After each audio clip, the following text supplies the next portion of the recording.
इतिहास के पन्नों में है कुछ अनसुनी कहानियाँ, गुमनाम से नायकों की छिपी हुई निशानियाँ।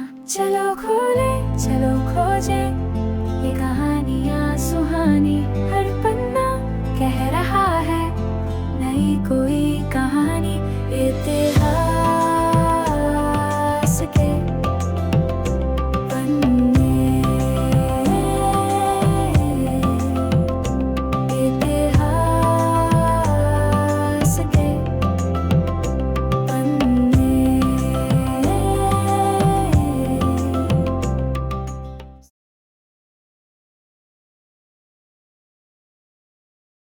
Good evening, everyone. My name is Sajaswini Vikas Pondwe from Matusri Sulochana Pratishthan HD English Medium School. In last episode, we learned about the rise of French Revolution. So, in this episode, we will learn about the rise of nationalism in Europe. So, for this, we have very special and expert of history. So, welcome, Shravani.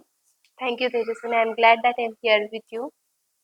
So, can you, as our topic is the rise of nationalism in Europe, so can you evaluate the term nationalism?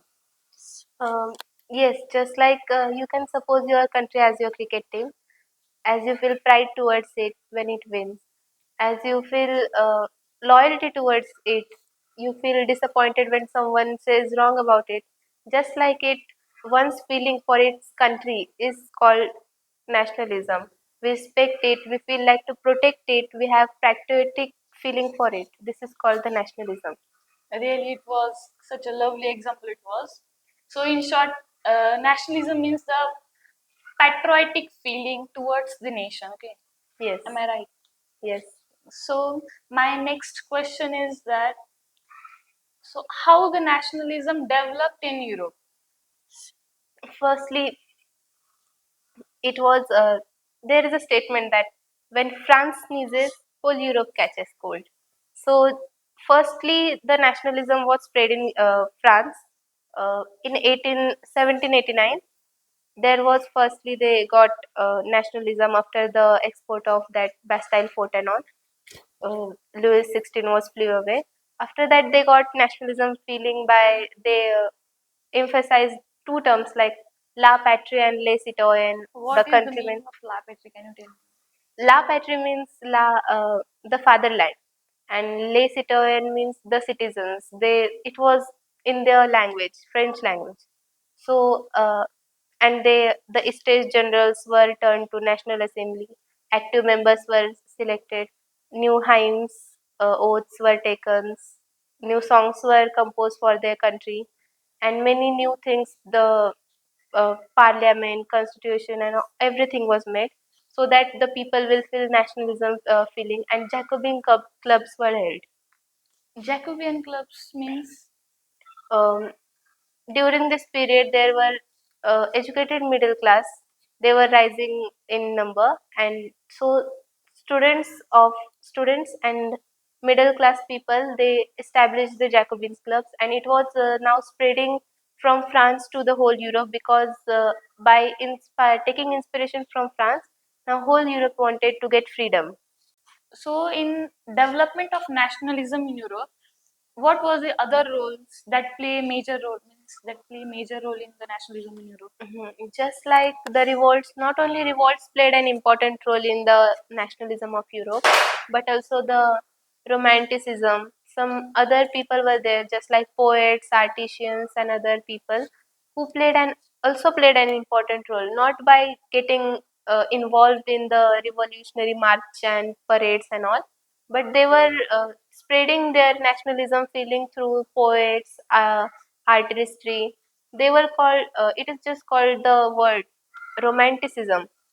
And a poet is also there who is a German philosopher, John Gottfried. He believed that the nationalism feeling will spread from the das Volk, that is called the common people.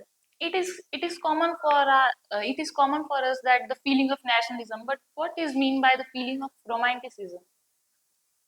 Just nationalism, we are feeling patriotic feeling. In romanticism, they are spreading means not only this poetries and all, non-violence things are involved. They can spread nationalism silently in a very smooth manner. And also the languages were just like vulnerable languages which were spoken by the rural people who didn't know because they were not literate that enough, but they knew their own language, vernacular language of their areas. So that played an important role in opposing the colonism. So, Frederick Surya, as we all know about him. So, what was his role in this, or in this? Or We can say Frederick Suri was a dreamer because he dreamed means in his utopian vision, his imaginary vision, he painted four paintings. In our book there is given one painting, that is the democratic and social republics painting. His vision in that everyone means so many. you tell about utopian vision, but what actually it means? That was not real actually, because at that time the country was not freed, and they didn't have that revolution was not taken place, but there he wanted means it was on the path.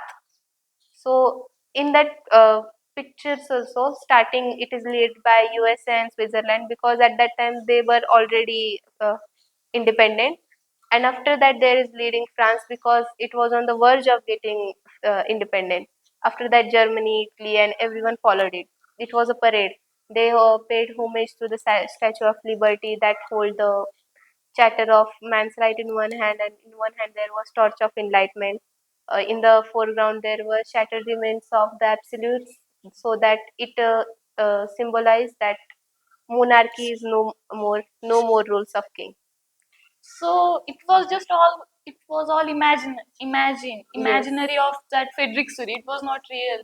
it was real means it was his imagination, but it was he made that image just to symbolize that he wanted that type of country. Everyone was getting on the verge of independence. Means similar to allegory. Yes. No, allegory is a different concept. Allegory is the visualizing of nation as an abstract idea. So can you give me example of that? After France and Germany got independent, they means to represent their nation. They symbolize their it as just like India.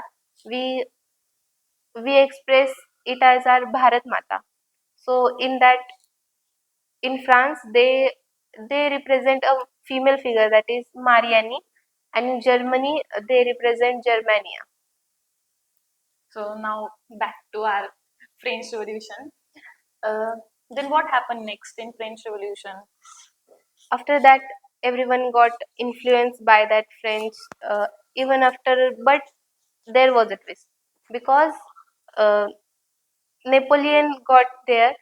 He he took the freedom from them and started ruling again. But people were not opposing them because they didn't had much problem as they were getting their own. They were getting better administrative systems. But later on, Napoleon's fall was there in 18, 57.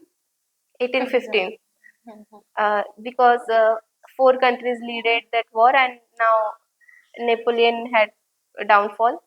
So now again conservatives took place. After But Nick, as per my knowledge, Napoleon was one of the strongest ruler.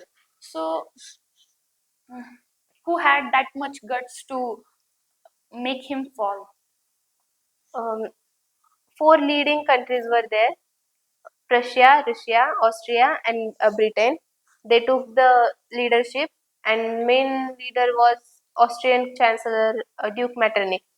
He had many statements in that. Yeah, I have also heard about that. Yes, and then they leaded the war, and after that Napoleon had that fall. In 1815, then also they did a Treaty of Vienna. In that they distributed the configurations of that states which were held. The main aim was to overthrow the changes that Napoleon took, and but they didn't touch the 30 36 confederation of the Germany, and after that Bourbon dynasty for France, it also overcame again. Now Bourbon dynasty was also, means again France was under dominance. So it is true that it is this whole thing is known as the Treaty of Vienna. Am I right? Yes.